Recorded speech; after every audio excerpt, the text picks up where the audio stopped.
On est présentement en compagnie de Pascal Thibault qui va nous présenter une nouvelle chronique qui va avoir lieu les jeudis à toutes les 2 semaines, une chronique de nature humanitaire. Alors Pascal, bienvenue à l'émission, ça va bien ce matin? Oui, très bien, merci. Écoute, j'aimerais ça que tu me parles, c'est un projet que tu nous as proposé dans lequel on s'est joint, une chronique qu'on va débuter dans 2 semaines en fait, qui va commencer pas la semaine prochaine, mais Le l'autre. 2 février. Le 2 février. Qu'est-ce qui t'a amené à nous proposer ce projet-là? Bien, je pense que c'est suite à beaucoup de demandes.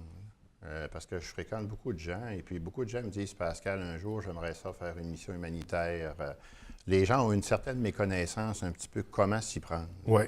Alors, moi, ce que je veux, à travers mes chroniques bimensuelles, ça va être vraiment d'expliquer aux gens tout le processus. Les gens vont avoir comme l'impression de voyager avec nous autres. Ça va être le fun.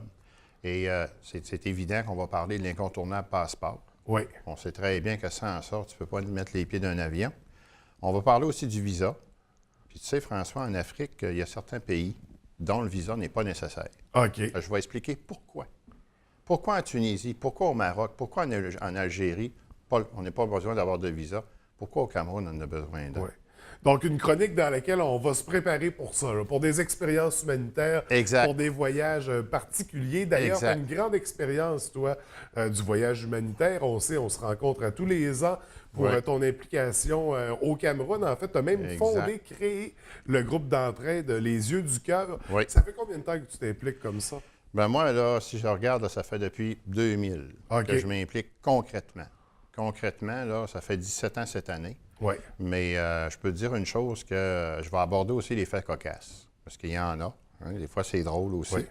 Et je veux vraiment aborder tout ça. Le groupe d'entraide du cœur est venu en 2011, suite à un besoin que j'ai constaté là-bas au Cameroun, évidemment.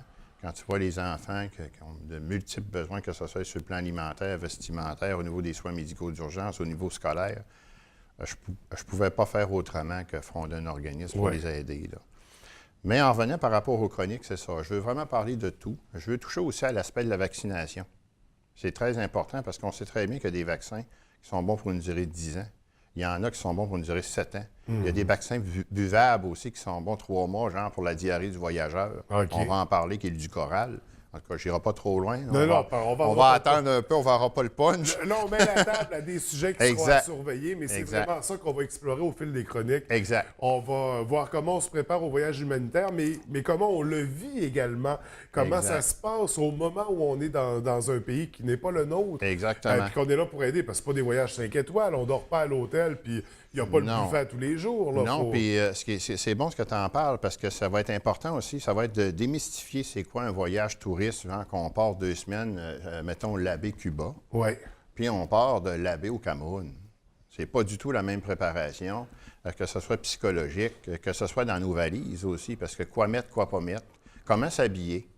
Ça dépend de la saison. Tu vas au Cameroun, si tu t'en vas à la période des pluies ou la période il fait très chaud, il faut que tu y ailles vraiment avec la saison. Et parler du fameux moustiquaire, qui est obligatoire. Surtout quand c'est la première fois que tu fais une mission humanitaire. Si tu n'as pas ton moustiquaire, tu es mal pris. Parce que les insectes sont tu vas te faire manger d'aplomb. Et puis, on s'entend qu'il faut prendre aussi la médication qui est requise pour ne pas avoir de problème en cours de route. Puis aussi, ce qui est important de rappeler, c'est le passeport. Si tu le perds, ton passeport, tu fais quoi? Je vais l'aborder. Donc, ça va être des sujets très intéressants qui seront à découvrir, c'est ça, dans cette chronique qu'on appelle humanitaire, une belle aventure qu'on va vivre ensemble. Donc, comme on disait, à compter du 2 février. Et là, notre premier sujet, c'est ça. Là, on l'a mentionné quelques fois, on va débuter, on va y aller dans l'ordre. On va se préparer tranquillement, étape par étape. On va débuter avec le passeport. Par la suite, on va parler de, justement, vaccination, toute la préparation. On va aborder vraiment le passeport puis le visa.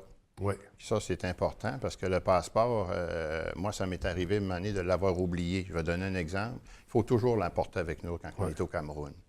Je l'avais oublié. Je me suis ramassé au commissaire de police. Juste pour te donner un exemple. Pas de passeport. Tu peux pas blaguer avec ça. Non. Il faut que tu l'aies tout le temps.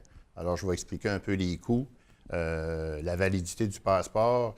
Quand on fait une demande de visa, il faut que ton passeport soit valide encore au moins 6 mois. Oui. Ça, je vais tout aborder ça, les coûts. Et également, comme je disais tantôt, les visas ne sont pas nécessaires dans tous les endroits en Afrique. Au Cameroun, on le demande, au Gabon, on le demande.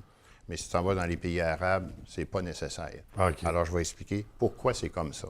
Oui, donc ça s'annonce très intéressant. Puis de par ton expérience aussi, on dit depuis 2000 donc, que tu es impliqué dans des voyages humanitaires comme ça.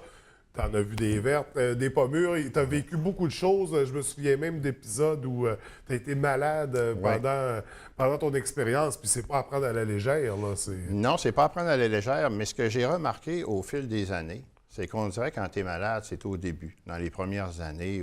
Après, on dirait qu'il y a un certain temps que tu es accoutumé, ton système. On a développé les anticorps. On a développé des anticorps, il n'y a plus de problème. Puis ce que je tiens à mentionner également, c'est que je vais avoir la chance de vous présenter aussi un mets africain qui va être préparé par un Camerounais qui est justement membre du conseil d'administration du groupe d'entraide du cœur. Ça va, je vous dis pas c'est quoi, là, mais en tout cas, toute la gang, vous allez aimer ça. Ça va être bon. Il va y avoir des surprises au fil des chroniques. Parfois, on va sortir un peu pour faire vivre des expériences particulières. Exact. Mais en gros, le but de la chronique, c'est vraiment de se préparer, de savoir à quoi s'attendre quand on vit une expérience comme ça, quand on décide de s'impliquer sur la scène humanitaire, que ça soit... c'est sûr qu'on va se référer au Cameroun, puisque tes expériences sont principalement mais ça peut être valide pour un paquet d'autres endroits en Afrique. Honduras, ça peut être n'importe où. Côte d'Ivoire, Burkina Faso, Mali, Togo. Absolument, ça peut être applicable. Il y a des nuances, mais la préparation demeure toujours la même. Sensiblement la même. Donc, à compter du 2 février prochain, on se lance dans l'aventure. Ça va être une belle série de chroniques, Pascal. J'ai bien hâte. Oui, j'ai bien hâte également. Donc, écoute, je te remercie d'être venu nous voir ce matin pour nous présenter ça. C'est moi qui te remercie, François, de m'avoir invité. C'est un vrai plaisir, puis j'ai hâte de débuter cette belle aventure-là. Merci beaucoup. Merci, bonne journée. Merci.